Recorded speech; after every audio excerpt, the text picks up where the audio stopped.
Good morning. Good morning. And I am Laura Clayton, one of the facilitators, along with Mary Johnson, and Jackie Edwards, Cheryl, and Natalie McElrath, Steve, others that are coming in. And if we have anyone here for the first time, we'd like for you to just stand up and introduce yourself. Good morning, everybody. Good morning. My name is Walter Rasby, and I'm here on behalf of the Genesis Project. So it's my first time here. Appreciate you guys. Appreciate the invite. Okay, Walter, I did have a notification that you were coming. Yes, ma'am. So you can come up here and sit. Oh, I okay. didn't mention. All right. We're expecting a Troletta Banks as well, who's supposed to be our speaker. And hopefully, she will get here. But You good? just for our guest that we have that's speaking this morning, this is live stream. So we do have an audience that's behind the scenes. And people respectfully come in and leave at 214. And we appreciate your coming this morning, especially this time of the year. And we are happy of the fact that you are here. Now, there's someone else supposed to be here today, right? Is Ron supposed to be here? Ron. Okay. So that they're not coming from the organization. I think so. On the 13th. Oh, okay. Okay. But we'd like to get started with the prayer. So we can read some word of prayer, please. Let us bow our heads, please. Good morning, everyone. Dear Heavenly Father, you are our Prince of Peace. You are our constant companion, our King of Kings, our Lord of Lords, our wonderful Counselor, our mighty God, our everlasting Father.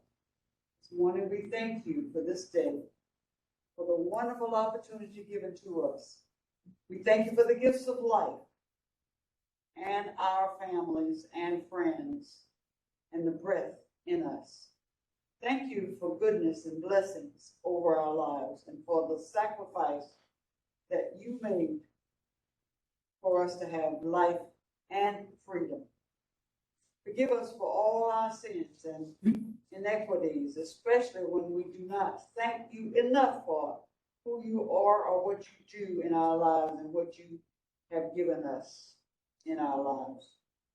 As we're about to start the day, enlighten our hearts and eyes that we may see you and your work today. Guide our paths and let your spirit and your power be within us, that we might not fall into temptations. Give us wisdom and understanding that we may make this the best day ever. Fill us with your desires for us. Grant us a cheerful spirit even when things don't go the way we want them to.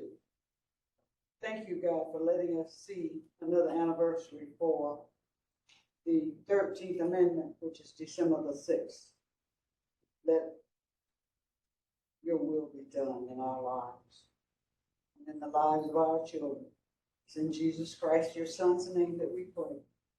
Let us say together, amen. Amen. Thank you, Sarita. And before we get started, I'd like to share with our presenters that we let you present and we'll let you do this. And I'm going to have a problem pronouncing your name, so I'm going to let you introduce yourself. So again. Yeah. Fuzzy. Mr. Liv. Okay. Shaletta, okay. Yes, ma'am. You can come up here. Before, I'm going to let you introduce yourselves, and the way we facilitate the Tuesday Forum, we have, as I said, we don't know who's coming. We send messages out to a group, and we're pulling away from doing a virtual Tuesday Forum. So we don't know who's going to come, but for those that are here, if they have questions, we will recognize those by raise a hand. We'll have them ask the question, and they will ask the question, and they will direct who they want to answer the question. and you would answer it, and that's how we identify the question and answering session of the Tuesday morning forum. So without any further ado, we'll start on this end, and you introduce yourself and tell us, give us information about your business, how long you've been in business, and basically what we can do to help you support what you're doing, and that's for each one of you people. So. Okay. My name is Toby Rajkumar. The name of my business is called Woodbrook Kitchen. It's named after a small town where I was born and raised in Trinidad. So what I offer is private chef services. So basically, caterings, corporate caterings. I do weddings.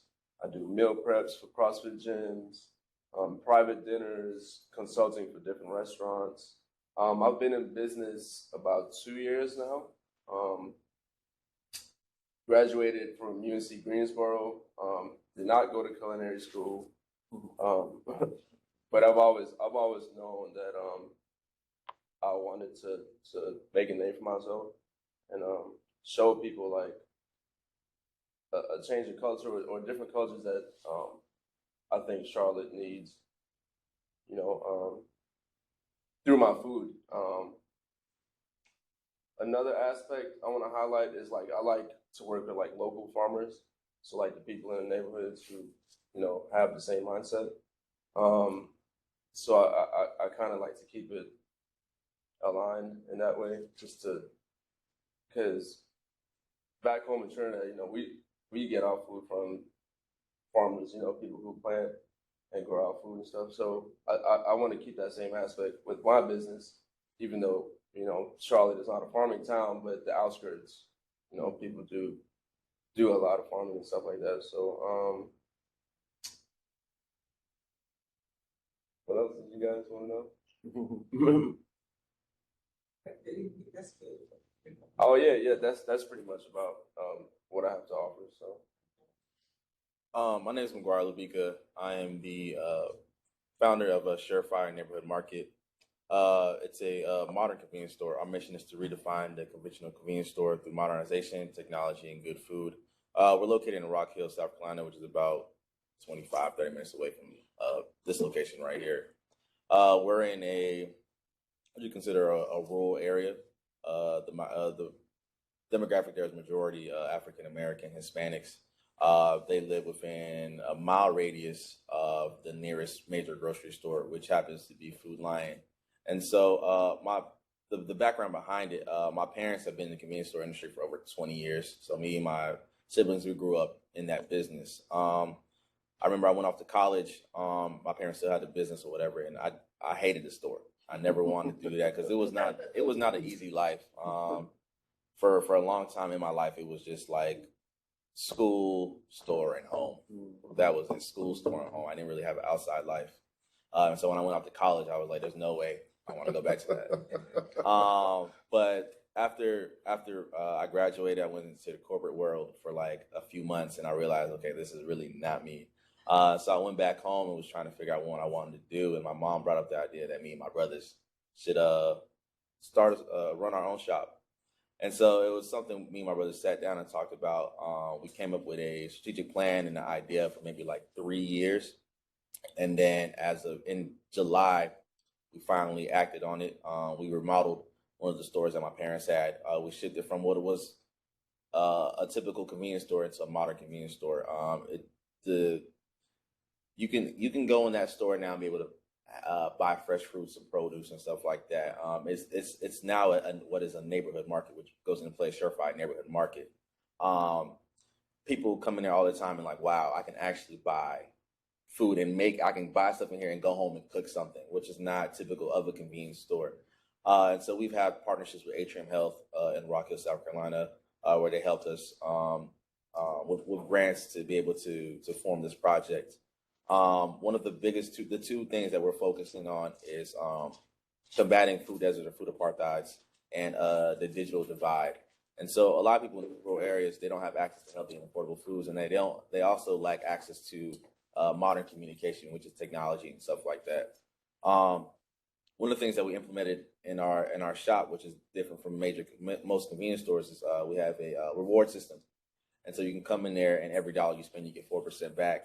And once you reach the certain criteria, you're able to use that money to buy stuff in the store. But the cash you get back to buy stuff in the store. We're also entertaining to do online delivery and be able to purchase online and have the option to pick up in store, which is something that is our competitors. If we look at ourselves face to face with convenience stores, our competitors, they're not offering things like that. And so we're currently, I want to say, and if I were to break it up in phases to where we'll be 100%, maybe like phase 3 out of like 5. But every day is just a day of progress because the concept is fairly new. And like I said, we started back in June, which was maybe like 6 months ago, but everything has been like amazing. But that's pretty much what I do. Good morning, everybody. My name is Walter Rasby, and I'm the Business Development Director for Genesis Project One. We are a community integrated healthcare agency. We provide mental health care, medical health care, laboratory services, and what we call community support services. Things like emergency housing, aspects like that, reentry programs, and so forth. We've been in existence for over a decade now here in the Charlotte community. Our executive director, her name is Dr. Tracia Black. Things that are kind of new on the horizon. North Carolina is launching a new program called Tailored Care Management. Tailored Care Management will essentially overlay new services and new benefits for existing clients, whether that's Medicaid or not Medicaid. It could be, regular folks as well. You have to just contact your insurance provider to see if you qualify for tailored care management. But it will be things that will greatly help people that are in need. Some of the benefits could be just assistance with making sure that you get your medicine. Like, we can actually engage you and we can come in and pick your medicine up for you and get it to your house. We can actually take you to, your doctor's appointment and so forth. There'll be GED literacy classes. There'll be all sorts of fringe benefits that will come along with this new tailored care management. And I'm happy to say that out of all the certified tailored care management agencies in the state, we're one of a few. It's not a whole lot that have achieved this certification and status that we had to go through to be able to provide this type of service to our community. In addition to the tailored care management, I wanted to also highlight in 2023, we will be launching a what we call our Family Promise program. Family Promise is a national housing organization, and the way they provide the communities that they service with services is they have affiliates in every location. And we are the Greater Charlotte affiliate of the National Family Promise program, okay? And so under that program, we'll be providing what we call emergency housing, transitional housing, stable housing, and permanent housing. So those are all the 4 phases that someone may go through if they are in need of some type of assistance with housing. We will be partnering with local and national affiliates and partners to facilitate these services to the community.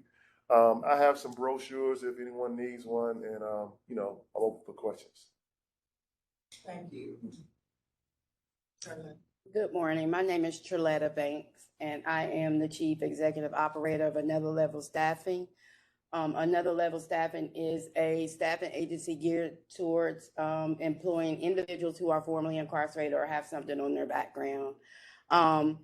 I formed another level staffing last year because individuals like myself with lived experience who have criminal backgrounds, we need our own lane to be in because it's so difficult and it's a challenge for us to find employment or to even tap into other resources. I also am the founder of Erica's Closet, which is a nonprofit organization that is for formerly incarcerated individuals. Started off as a clothing closet, named after one of my high school childhood friends who was tragically killed in a car accident back in 1995. She was a fashionista, couldn't tell her nothing. And her younger brother got in some trouble when he was around 15 or 16, and they locked him up as an adult at that time.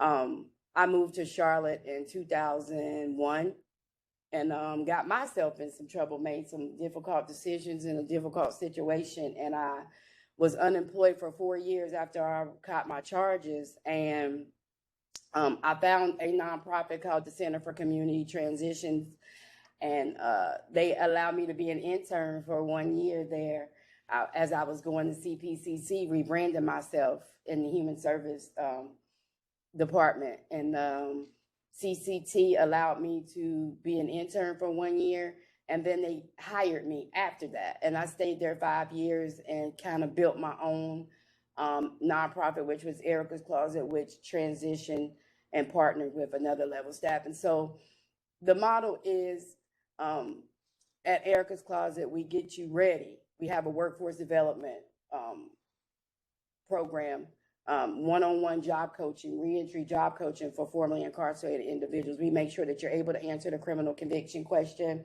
make sure the person has their resume, make sure they have everything that they need to go present themselves to an employer, bus passes, transportation, wraparound services. If they need to be referred to another community organization, then that's what we do. Then we partner with other employers who show the consideration to hire our people. And then we move them over to the staffing agency. So the model is to keep our community partners who can't come from behind their desk, allowing us to do the workforce development portion for your reentry program. So that's what Another Level Staffing at Erica's Closet does. And how you all can support me, I think that was the second part of the question, is if you know of any employers who would like to partner with us, send them my way. Or any other organizations that, focus on workforce development and need the support in the reentry portion, send them our way. Let us take that off of your hands, if so. And I have my information if anybody needs that. I think Jackie has questions. So Tommy. Yeah. Really quick, I have a question and a comment. I'm glad to see all of you doing what you're doing because I think that I'm 75 years old and like we used to be all the chefs. We had our own business. And then I think what really hurt us was so-called integration. Like we lost businesses. We used to have trucks come into the community selling fruits and vegetables and all that stuff. But we lost all that. So I'm glad to see you, like America is about entrepreneurship. That's what it was founded on. And I'm glad to see you as a chef, a young chef. I hope you can do your book. I'm glad to see you as a businessman. I'm glad to see you. I'm glad to see you. That's my comment. We appreciate that. Yeah, appreciate it. Okay, Jackie. Yes, Mr. Resky, there is a family promise here in Charlotte over on Central. Is that the same affiliation that you'll be? I'm not sure if that's the same affiliation. I know that we recently became the, I guess I'm gonna just call it the recognized Family Promise affiliate here in Charlotte this past year. I know there was some presence here in Charlotte as well as Gastonia and Union County, but they wanted to kind of consolidate things. And based on my understanding, we're the recognized Family Promise affiliate for Greater Charlotte area. However, if there is another Family Promise here, and you reach them first, by all means, reach out. But we're open to working with any affiliate. My question is from Guaya. Can you just give us some candid thoughts and talk about some of the pathologies or misnomers about the idea of convenience stores or bodegas? I was a neighborhood president for a number of years, and one of the narratives for Food Desert is to demonize the idea of these pop-up markets or these small shops that that not only not add value but contribute, just things that shouldn't be in a community. Where is the divide? Where is the divide happening? What can be an adjustment, and how are you addressing some of these concerns? Yeah, so I can agree with that. Convenience stores do have a bad stigma. There's the only when I think about it, when I think about a typical convenience store and what we're doing, the only positive thing about convenience stores is the convenience to of course your cigarettes and stuff like that. It allows people to get what they need, right? But when you think about convenience stores are also located in neighborhoods, primarily close to neighborhoods where they are also contributing to the deterioration of people, because there's nothing if so my parents' shop, right, was located on West Boulevard. They were there for like 20 years. Sardis. Huh? Sardis. No, Jaman Express. It was right. 1501 West Boulevard. Oh yeah, I know it. Yeah. Jaman Express. Yeah. What's the name of it? Jaman Express. I go to walk. Yeah. Yeah. Yeah. Exactly. Yeah. Go to walk. Chinese. It's real tragic. Yeah. Don't worry about it. You're Italian, no.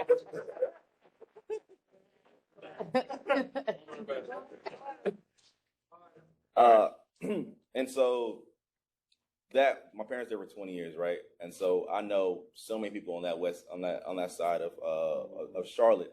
I've seen kids grow up. I've seen the elderly people come and they pass. I've seen it all in 20 years, right?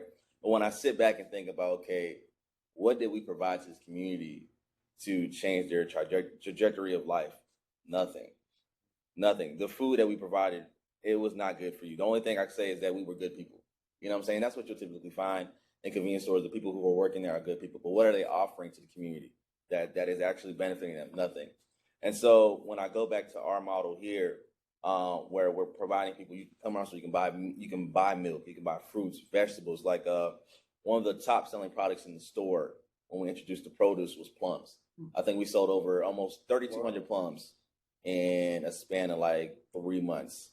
And so providing little small stuff like that changes the stigma behind convenience stores, right? And so, like I mentioned earlier, people can come into our shop and be like, wow, I can come in here and feed my family. Like we have a freezer with frozen foods, meats, vegetables, and stuff like that. Typical of, the thing that you don't see in a convenience store. And so going back, those stigmas of convenience stores are very true. I feel like if convenience stores follow this model that we're going on, they can really break down the barriers of food deserts, because the convenience stores are in areas where major grocery stores won't go, because of the major grocery store. They look at different levels, different criteria as to what place makes them a desired location for them, like income, the demographics, and where convenience stores are typically located. They don't care about that because our margins are different. We're not looking to make millions of dollars in that area, and so we have the opportunity to change that. But also depends on what that person who owns the shop wants to do, and a lot of people they're not worried about that. But here we are, me and my brothers. I'm the oldest, 26. My brother below me is 24, and the youngest is 21. And all of us are forward thinkers. We want to change the trajectory of our people who come to our stores every day. We enjoy seeing the little kids come in there and having to figure out, do I want a bag of chips or an apple? Like, that's something that they come in there and they contemplate, right? Which before it wasn't that. Sure. It's like, do I want a bag of chips, or do I want candy? Do I want this? But now it's like, okay, you can look at this, look at this. And so that's what I want to do, which I think we are doing. Like I said, we've had recognition from the city of Rock Hill, from Atrium Health about this project and what we're doing. And so I think if we continue to put our best foot forward, we will change the stigmas behind convenience stores. And I mean, to piggyback off his comment, it's not hard to see folks like us, if you give them a choice, Mm-hmm. you know, everybody want to eat good food. Mm-hmm. It ain't hard. It's just whether or not you got access to it. And you know, part of the thing about us being up here and us being together is networking too, right? So for you, you know, I got a local black farm family that has a farm right on the outskirts of Charlotte that I want to introduce you to. They're the Jazar family, Wisdom and Jazar. They have a farm. Matter of fact, we went there probably about a month ago. My son is an avid African drummer. So they brought the drums out. They blessed the farm, you know, for the harvesting. They have hoop houses so they can grow all year round. The whole nine. So it'll be a great link for you. Yeah, for sure. You know, and things like that. So you know, and for you, yeah, we're always looking for brothers and sisters, you know, that need employment. You know, so we need to link up, and we need to also see how we can work together on, because we have a reentry program as well. I've already, like 2 of your people been employed through my agency, so Okay. I've already been working with one of your case managers. Okay. See. But it needs to be tightened. Absolutely. So, you know, this is good for us because we, as a group that facilitates Tuesday Morning Forum, we are trying to get entrepreneurs together, particularly the young ones, so you can communicate with each other and support each other. But we like to make the community aware of what you're doing and what you have, the services and the goods that you have to sell. So, and we are trying to build our audience here. We've had as many as 100 or so people, you know, in this room before. And we are trying to, and we are all seasoning, most of us seasoning, and we like to bring your people in, but we understand that you have to run your businesses. And this is the type of conversation that needs to continue. But we're all busy. Everybody's busy. And we'd like to make an appeal to you this morning is to come in the future to Tuesday Forum so we can build it, so you can network. We have to be out of here at 10 o'clock, but you always have an opportunity to meet in the lobby or in the parking lot. You know, that's not being sarcastic, but that is the truth, because they do allow us as a city, the city would allow us to be in here until 10 o'clock. This is their space, and we don't have to pay for it. So, but we want you all to continue to come or to send someone. Like Sylvia usually sends someone for Genesis Project. And it's been over the years, you know, she may not be here every Tuesday, but it's that the core of us are the ones that we introduce. But we appreciate your being here, and we do have the questions. But we ask you to just be respectful of a person that's asking you a question. Just let them answer the question. And the person that's asking the question directly to all of you, or just the one or two of you who they want to answer. And then the conversations, we don't do, we don't have conversations, we just ask the questions and we continue the dialogue going with what you're all about. So with all that being said, as one of the facilitators, I'd like to ask Mr. Raspy a question about your program, which, you know, I had never heard of Taylor Care. I just yes, heard ma'am. about it. And I think it's an excellent program. But do you all affiliate in any way with Assist here in Charlotte? Assist? Yes, it's My mother loved medicine. We would get up at 6 o'clock in the morning and go stand in line. So we are familiar with them. I know they did something with El Camino this past weekend, but I'm very much familiar with them, and I'll go ahead on and send out an email so we can at least get us on their email list. Mhm. Med Assist is a great program, and I think they say they serve over 1,000 families tried it, where you can go there and you could get free medicine.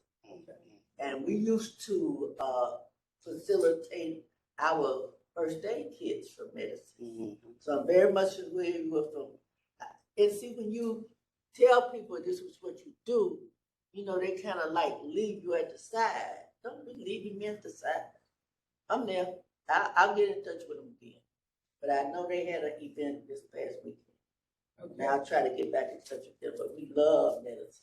Okay, and since you mentioned that, and I, you know, we used to do, a group of us used to do volunteer work with Med-Assist, which was help them separate the different medicines so people can come and get it. It's right here on Fifth Street. On Fifth Street, there across from the police department. But anyway, you Yeah, said it's a medical service, but medicine is out off of Wilkinson Boulevard. it is. Okay. Yeah, but they, you know, and you kind of don't know where certain people network with certain people that look like them, and we don't look like them. But I still try to make sure they know we're still out. Okay. Well, you mentioned that, and I knew that we work with Med-Assist before. Yes, exactly. And they giving away free medicine. And like I said, we could do our first aid kits from the overflow of medicine. And then they out there right off of Wilkinson Boulevard back in that cut. Okay. Tommy, did you have another question? That was a lot of good. But I don't have a guy who Okay, Jack. Trilletta, good to see you again. You too. I wanted to ask you, with our neighbors who are re-entering the community, are there some who may be interested in training? Yes, there's a lot who may be Because we had a interested. speaker last week who did training, Mm-hmm. and she's looking for folk, Okay. and it doesn't matter as long as you can do construction trades. Folk don't care about background. Okay. Yeah. I can get that information from one of you. Who it was. Yes, sir. My question is also for Valletta. One of the things that isn't discussed often is the idea of the companies who are willing to hire returning citizens do so at a discounted value and do not offer market rate pay for anything, for any openings that need to be fulfilled. How do you approach that, and how do you encourage people to still remain encouraged to, not give up or, So that's a good question. It's actually a challenge as well. For my company personally, we don't shoot for anything under $15 an hour. Sometimes that's hard or challenging because of the person may have new charges or pending charges. But for that, we partner with other staffing agencies that can accommodate them as well. We also offer, like recently, I had an individual who mentioned the federal bonding insurance to an employer, and that actually landed him an interview because he had some charges that were violent, and he is in food service management, and he was having a hard time just getting something decent, and I coached him on the importance of the federal bonding program and the tax credit, and able to coach him on how to present that to an employer, and that kind of landed him an interview. That's one thing that we use to encourage the employers. Another thing that we use is a partnership that we have with Unified Workforce Development. It's through Mecklenburg County, and they are a department with Mecklenburg County Social Service Office, where they take underemployed or unemployed individuals who may have barriers such as a criminal record, mental health challenges, substance abuse challenges, houseless, or opportunity youth ages 16 to 25. They just added that one, and they just added aging out of foster care. They have to have one or more of those barriers. And what they do is, if that employer, and they focus on small business owners pretty much, if that employer shows the consideration of hiring that person with that barrier, they will pay the salary or reimburse the salary for 90 days for that person, to encourage them. Hey, give them a chance, show them, kind of like the WIOA program through NC Works, but it's less paperwork, less steps. They do have to take a training, which they take through another level staff, and it's a soft skills training called North Carolina Working Smart. That's one of the requirements to get connected to those employers or to connect it to that program. So those are some of the incentives that we use to connect with different employers. And again, you know, it's a journey because we're still building, and as you know, that is a challenge. Finding businesses and employers who will show that consideration with hiring our people. So did you have a question? Yeah, what I'm sure Walter is saying is, Genesis Project, we're looking at employment practices and homeless. But we brought a gentleman in. He was over at a facility, and we started him out in his own business. He was fixing our vehicles. We bought him his supplies. We bought him his material, everything. And he fixed several vehicles in our backyard. People can do the work. Oh, yeah. We have a staff person, 30 years in prison, and he loves Genesis. He went somewhere and they come back. All people need is an opportunity. We got another young lady, and of course everybody know I've been minority contracted. I'm trying to help her, bring her back. But there's opportunities out there. We will, if somebody comes and say, well, John Wall, Miss Greer, call Miss Greer, and you could get we got a South Coast African American that's African. We gave him 2 weeks of office space because he's trying to get his community registered, the Ivory Coast. But it's opportunities out there, and I hate I missed Francis' meeting because y'all see me limp out of here. I got a limp. But there's plenty of opportunities out there that we can supply people with jobs. A lot of ours, we're looking for counselors that don't want to come into the office, but jobs and opportunities. We're willing to work with them, and we're willing to work with the city. Genesis Project, they know I know. Yeah, I would like to address this question to the young man that you at the convenience store, right? Correct. Yeah, I think I know your family. But how are you being received by the community with your convenience store? You know, you said you and your brother, so it's a family business. So how are you being received in the community? Are you getting the community support or what? Yeah, so there's a couple of things that I've noticed. The first thing, which is the positive, is that being able to provide people access to fresh and healthy, fresh, affordable, and good food, and then people are loving that. People can come in there, and we also take SNAP benefits, and so people can come in there and people can come in there and buy stuff off of that. And so with the model, we basically want to also mimic a small grocery store. Really removing ourselves from the access of convenience of snacks and stuff, but access to to better food. That's the one we want to switch that. The second thing that I noticed is that with the change that we did, right, and we're located in a, like I said, majority minority neighborhood.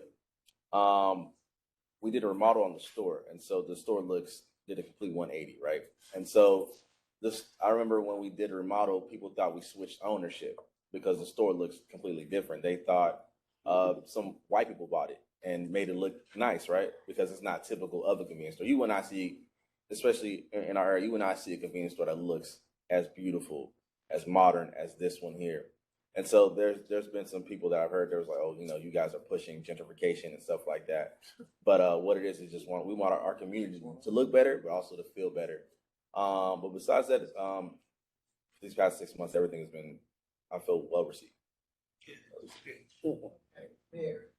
Oh, I just wanted to compliment both of you all because especially, well, I don't want to say especially, but I want to just lift up you for taking the family business and improving it, because that's what people do. That's what people should do with the family business, is to take it to the next level. That's right. Because your parents did what was good during their time. Mm. That's what was needed, and they provided that. And now that you've gone to college and all, and come back, and now you're taking it to the next level where you see the need in the community is fresh food and stuff like that. So I think that's what we need to do as a community. Mm. Let's don't abandon our family businesses. And then you're from Trinidad, Yes. and you grew up around food and fresh food and all of that, and so you're making a career out of that. So I just commend you all for doing what you do. We used to be 18% of the farmers in America, now we're 2.5%. Mm-hmm. So that's still going backwards. And although we think we're progressing, and economically we're going backwards. But farming is not what farming used to be, because our care. ancestors were farmers. They got out there and they plowed. But that's what they had. I know, but what I'm saying is their children who have taken over the farms have automated They the didn't farms take and make them. They didn't. Well, I know, but I'm saying the ones that did. I'm not talking about African Americans. I'm talking about people, farmers in general. They've gone to agriculture schools and learned how to automate their farms so they don't have to milk cows and do all that stuff. But A&T was agriculture college. You can't do anything without eating. Eating is essential for everybody. I don't care if you're a doctor. I don't care if you're a lawyer. I don't care if you're a garbage man. I don't care what your profession is. You gotta eat. We were 18.5% of all the farmers. Now we're 2.5%. So we're going back. Yeah. So, I was hoping let me say my question. This is a Genesis Project related question. Okay, well, I have a question. Have any of you received assistance from any of our elected officials? Right. Any of the government agencies, any of the entities that are out here saying that they have funding available to assist you in your businesses? Shirley? Can I take this one? Thank you for asking that. I'm going to take that since I'm a grassroots organization pretty much. So I did my organization received the Jumpstart grant back in 2020. My nonprofit did. My for-profit business, which is the staffing agency, hasn't, but we did apply for the Beyond Open Charlotte grant. But we did receive the Jumpstart grant through the city for the nonprofit, for Erica's Closet. But anything else that's offered through the county or city, it's kind of difficult for grassroots organizations to apply because of what the requirements are. We don't have those things. I'm just now getting those things. If someone was to ask me now, I may have some, or my organization may have some, but not all of the things that they ask for. They ask for like the community grant that they have going on now. I think the deadline was yesterday to apply.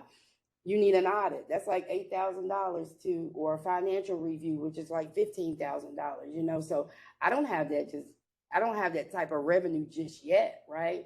So it's difficult to get those types of support. I've built both of my businesses by working part-time, working 2 jobs.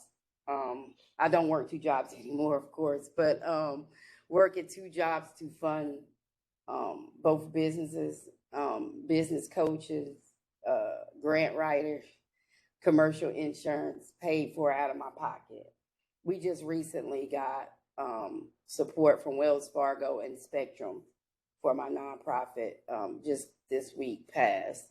But thank you, I appreciate that. It's so hard. It's been hard work because I've been doing it for free, and I can't count. And we've been micro granted by another grassroots organization called Freedom Fight Missionaries. We were micro granted last summer, which allowed us to purchase a client management system, which now I can track data. So now I could kind of like, for both businesses, I can track data to be able to apply for some of those supports, right? But I answered that question because I don't know, I know a lot of city officials, we have conversations, they might call us for help too, for their family members, for their friends, for their, colleagues. Hey, we need help, but you all don't root for us when it's time for the funding to come down, to be honest, if that makes sense. So that's why I took that question, because for me personally, for my businesses. Okay, thank you. So, No, I haven't received anything, but to piggyback what she said, the Beyond Charlotte grant, I did apply for that recently. So, You wait. just to see what the outcome of that would be. That would be the only thing though, but no, I haven't received any. so do you find that the requirements are very stringent as well? Yeah, because I think the last round for like the big funding, they wanted like 5 to 10 years worth of like business taxes, and it's like, 10 years ago I was 17.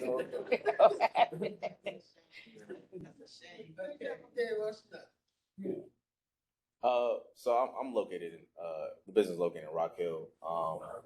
So I can't really speak about here, but I feel like in Rock Hill it's been well received.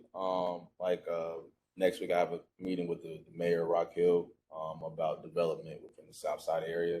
I'm with the phone with the city all the time, so I think everything on my end has been great. So we do, we've had up and down. I think like everybody, we apply for the Beyond grant as well. We're a larger organization than my co-host. So we do have some of those things, and we are able to go after larger grants and different things like that. We regularly engage with city officials as much as we can and try to hold their feet to the fire in terms of putting your money where your mouth is, as well as banks and different things like that. So like the sister said, she was working two jobs, self-funding her thing. We're at a point where we got a business development guy, which is me, where we could be working on other things, and I'm pointed specifically to go out and talk to or engage with different folks. So we're in a little bit different place in our evolution. However, it's always a thing of it always seems to be a thing with our business, is that when you get on the field and you get the rules of the game, once you start playing, all of a sudden the goalposts seem to move, or the rules kind of change once you got that part figured out. Like, oh, well, we gotta lay this on top of it. So it's the same issues no matter what level you are, and it's gonna be there.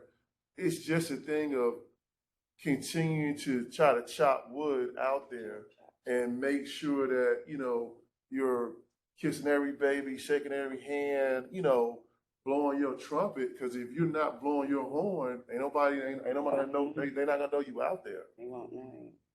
Yeah. Now for my staffing agency, we did partner with the county Unified Workforce Development to provide their soft skills training to those job seekers who have those barriers. So that created some revenue for the staffing agency.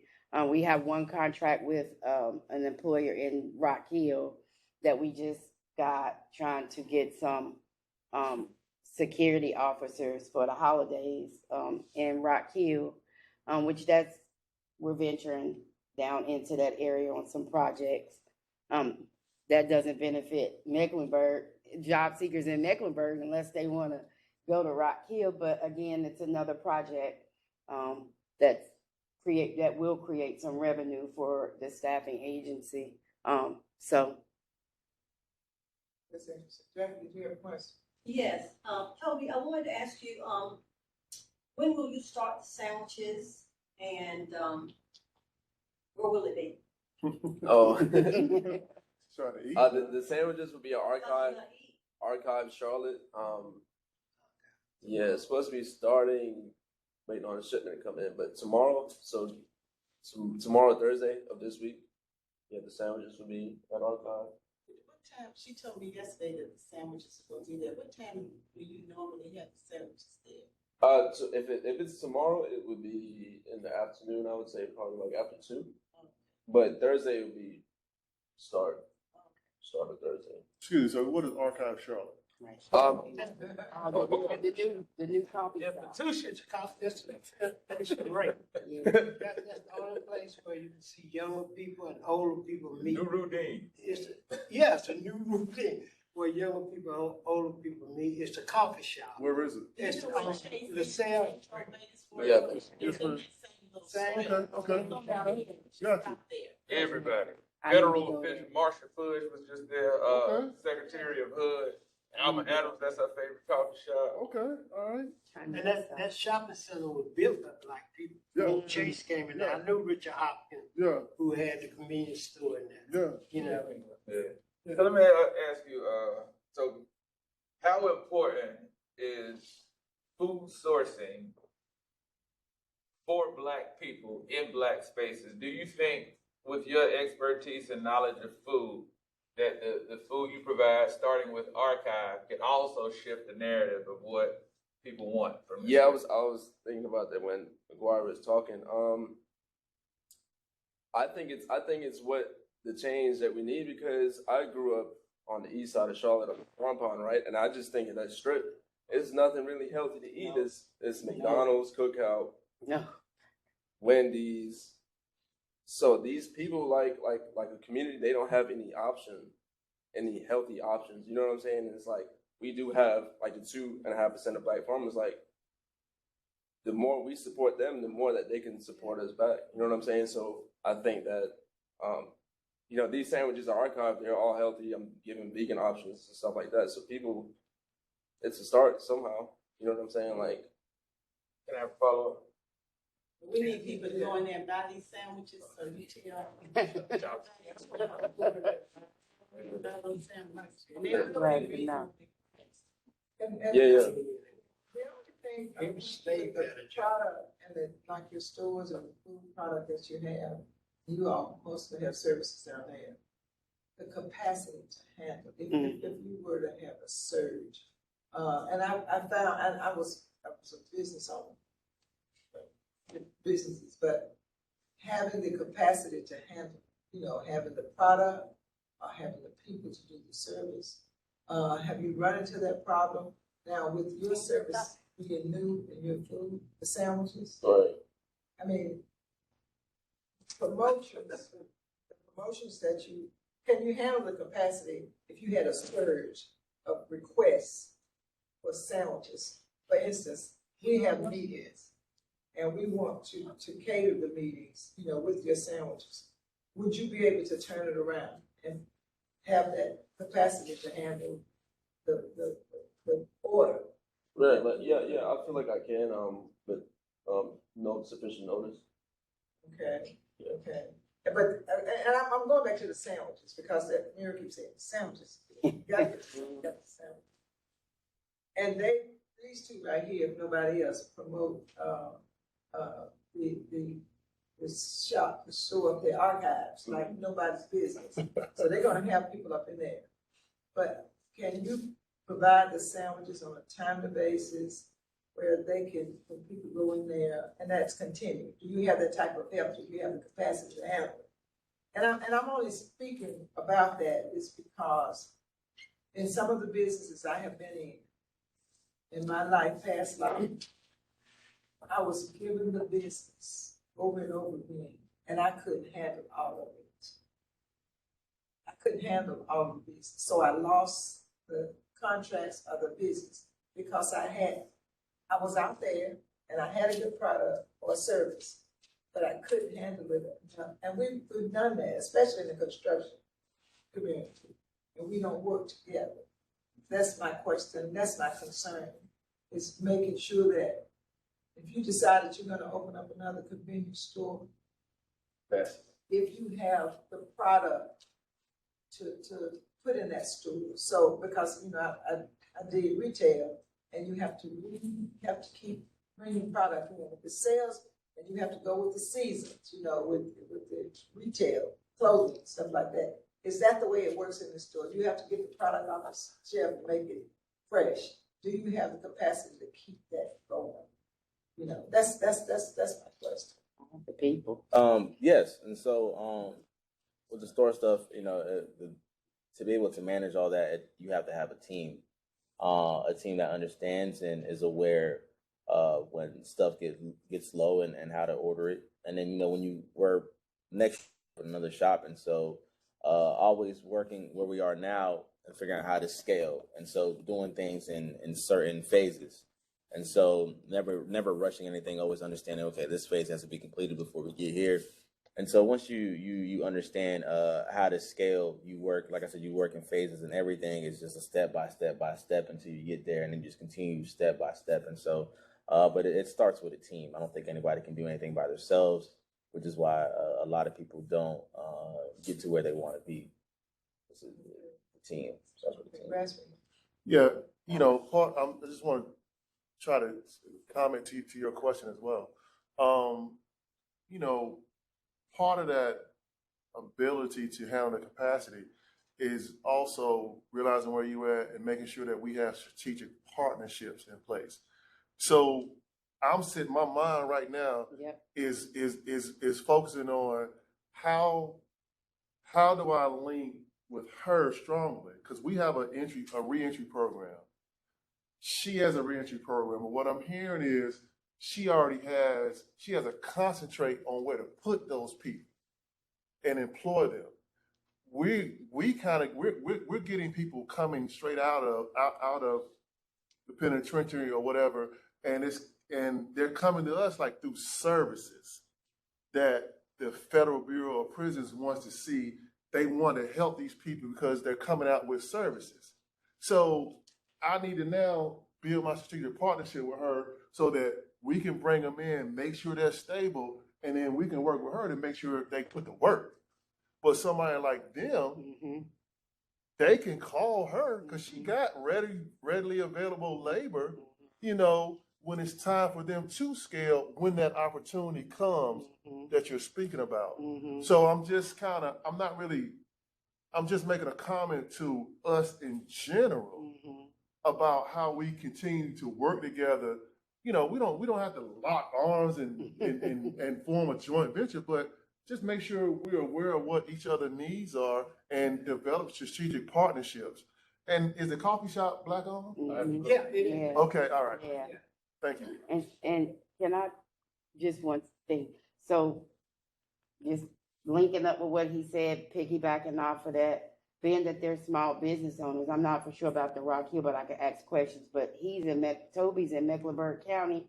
He would qualify to be a small business owner to connect with the county once you need that. Being that you're a small business owner, they would supplement the salary for people to come and work for you for 90 days and let you build up some revenue while you get these new contracts, and you have the free labor pretty much, and then build you a team.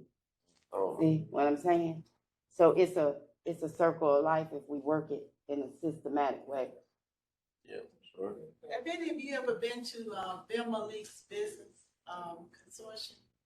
I was invited last month but my schedule wouldn't allow me to go. I was actually invited to come. There's one, Thursday, and, it's all about small businesses, and she has all types of people there to support small businesses.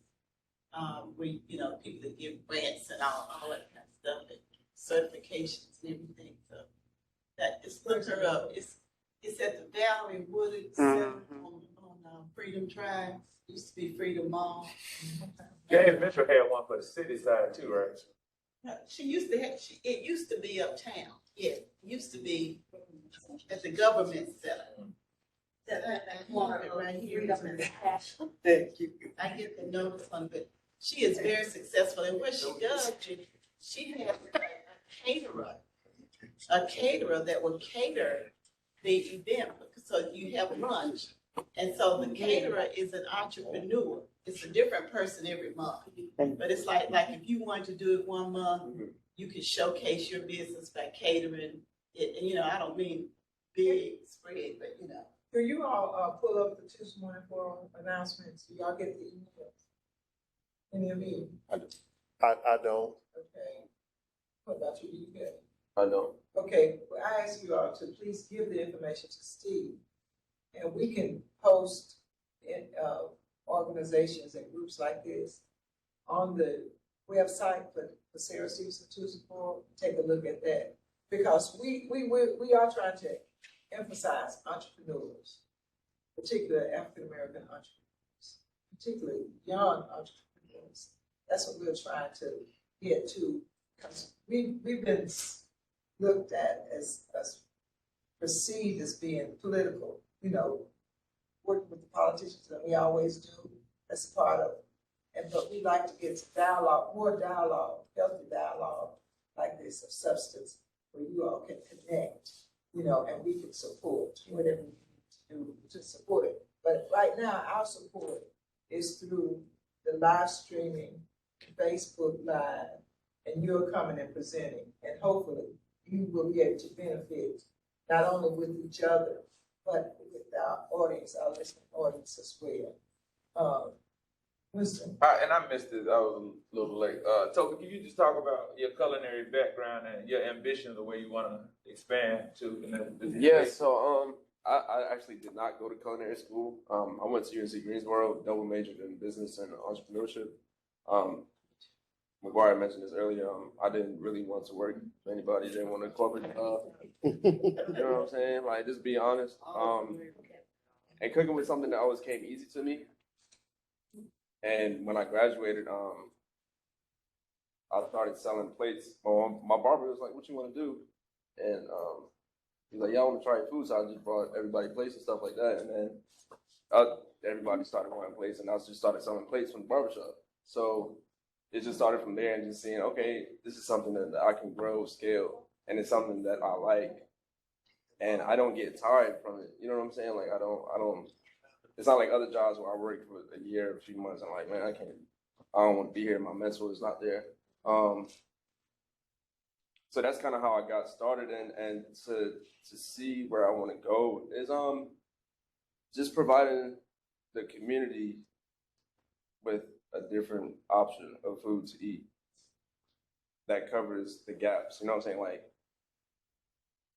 there's no, like, every restaurant probably closes at 9, 10, 11 o'clock, right? So there's no, like, late night hours if you catch a late flight in or going out, you know what I'm saying, occasions and stuff like that. And, a lot of people, sometimes I don't want to eat cookout or fried stuff at night, you know what I'm saying? I want healthy options. So just providing people with that in communities and just giving people just a better option to eat, because at the root of everything, like you said, is food, is diet. You know what I'm saying? Like, no matter who you are. Is your training influencing this? Yes. Yes, for sure. You got doubles. You know about doubles. Come on now, a lot. I hope all of your entrepreneurs are successful, because I think that in America, all slaves had jobs. All slaves in slavery, every slave had a job. Even when you got old, you had a job. So I'm glad to see you in entrepreneurship, and I hope that the community is very supportive, and I buy your sandwich. Put them in the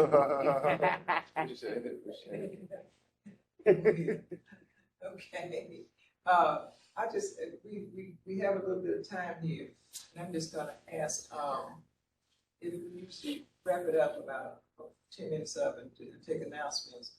But, once again, I wanna say that we appreciate you being here, but we need to keep younger folk coming. And, Winston has been, one of the youngest that's stuck with us for a long time. And, we're trying to get him. Bring them in, with consistency, But we understand that you have to run your operations. We want to be able to do what we can do. And this is about as much as we can possibly do other than support your venture or your business or your operation, your business. As this is what we can do. But we want to expose you to the best of our ability, to the best of the community. So once again, Camille, you have a question? Okay. Go ahead. Oh, no, I was just gonna say, I want to thank Camille for working on us getting Truletta here this morning, as known as well as Genesis Project, which we don't know how people react, we don't know how people respond to anybody that we bring to the Tuesday Morning Breakfast, but a lot of people have benefited tremendously over the years on just open conversations that we have had in the past. And she was once a facilitator with us, but she stays in and out, and I can depend on her. I can always call her to be a part of it. So whatever role that you can possibly play to assist us in building a good audience, as well as providing that product and having the capacity to handle it. And the assistant, like when Frances was here last week, Frances Hall was here last week, she has a tremendous friend and a tremendous story.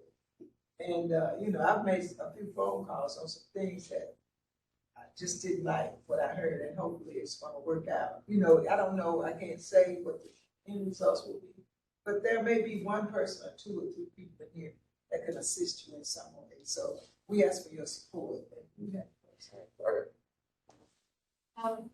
Charlotta, I was invited to the Freedom Fighting Missionaries event Tonight. Are you going to be there? Yeah, actually, it's a photo documentary, the Underground Railroad to Reentry. And my organization, Erica's Closet, is being displayed as part of that. It's a photo documentary.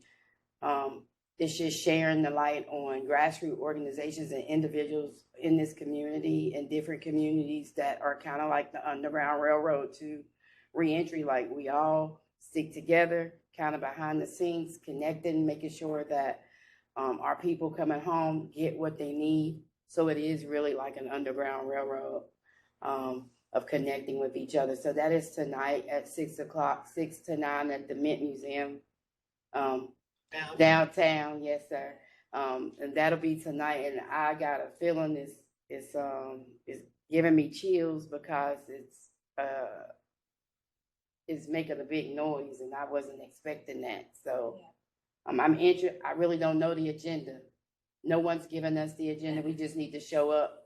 I mean, we took pictures months ago, but so I have no idea what to expect. And then anybody It's making a big noise. I don't understand. Like in our community, in the reentry community, because it's something that's never really been done before. It's kind of like bringing all of us together in one space, including the local politicians and community organizers, community activists, abolitionists,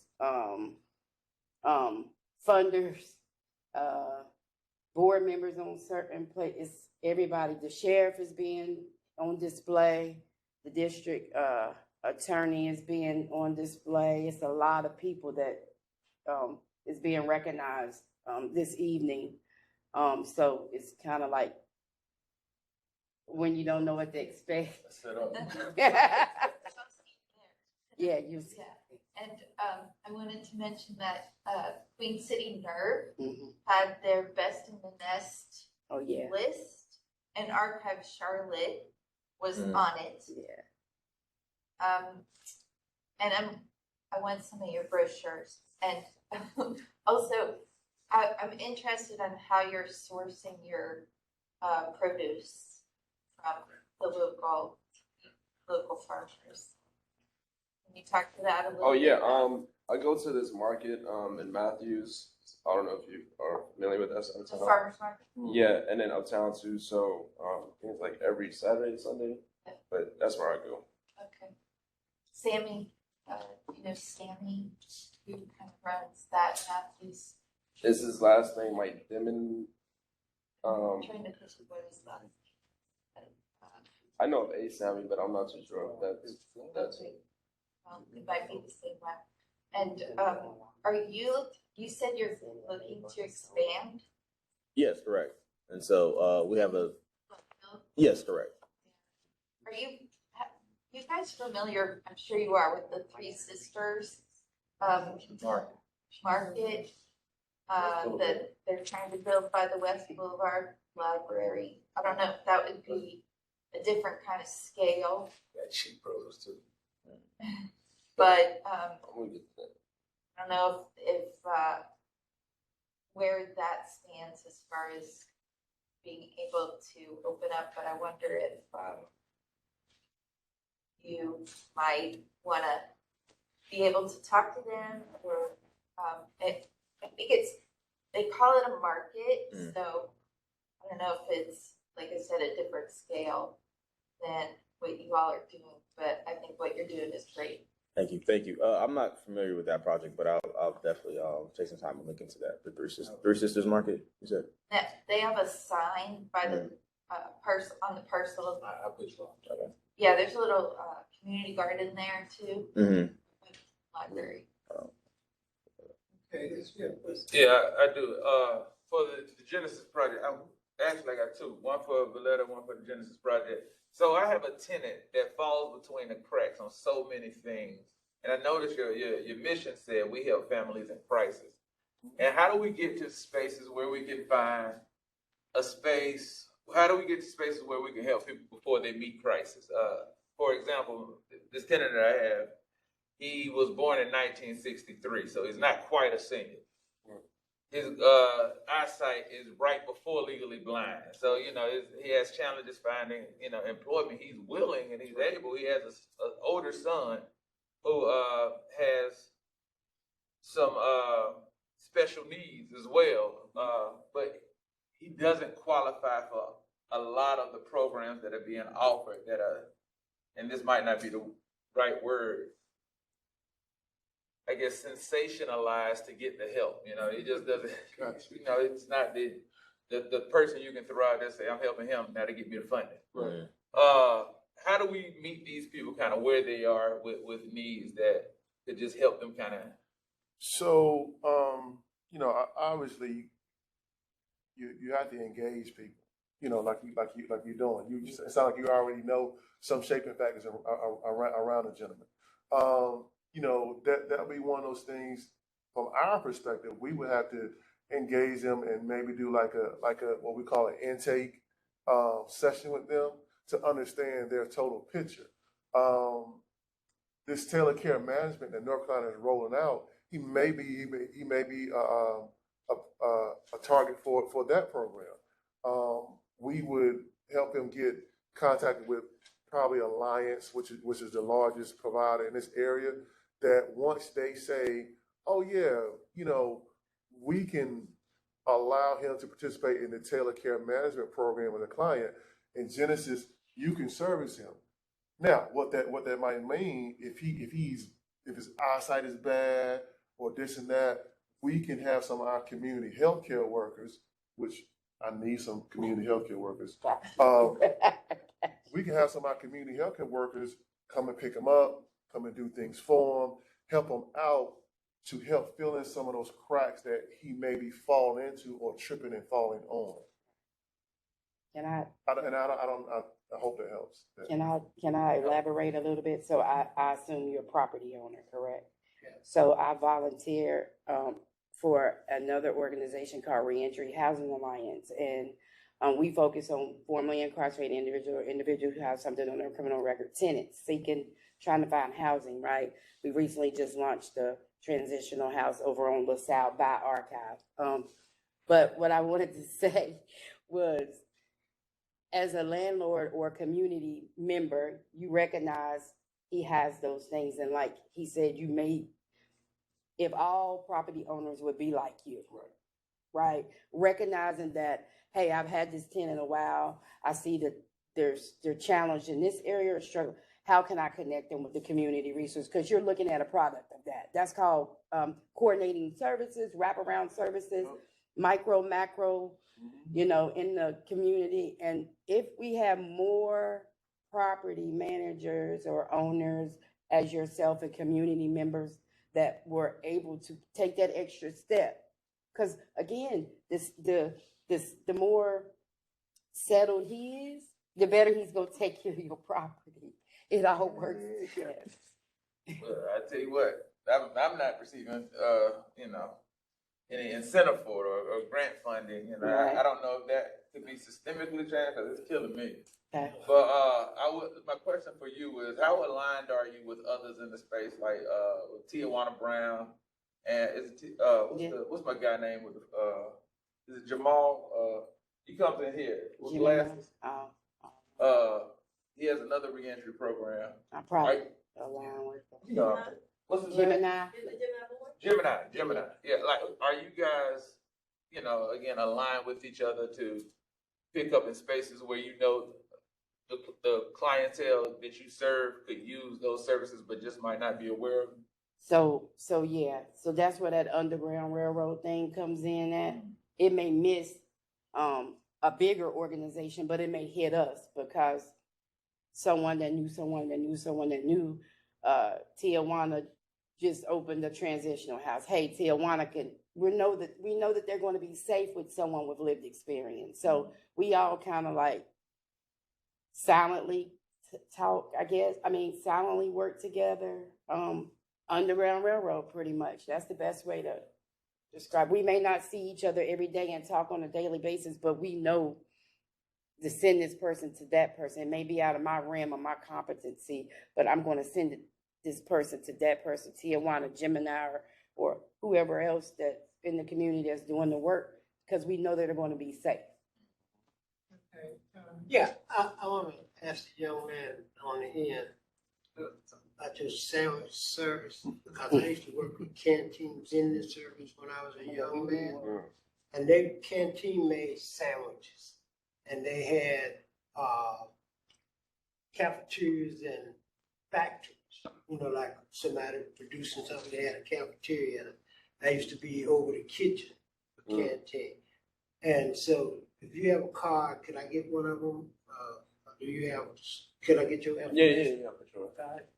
I used to work a long time ago. I was in charge of a kitchen, and this guy I don't know if you're telling me, young man, but canteen vending, one of the biggest businesses in Charlotte.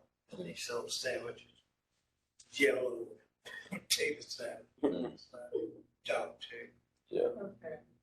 Are there any other questions? If not, let's give them a round of applause. Once again, we invite you to come back and invite others to come. And we'd like to also invite you to just go, we on Facebook live stream. But we appreciate your coming, and we appreciate the information that you share with us. And we hope that it will make a difference to someone in our audience who are entrepreneurs. So, unless you want to leave us with a word, and I'll start with you, the last words, what we could possibly do to help you in this field. Just be on the lookout for those sandwiches. That's right. I don't have any names. There's gonna be 2 types of turkey sandwiches and then a vegan option. What's your vegan option? I can tell you like the build out of it. So like the bread, I'm gonna do a hummus. I'm gonna do 2 types of greens, cucumbers with a chili crisp, and radishes. Okay. So yeah. I got you. Yeah. Cool. Yeah, it's gonna be good.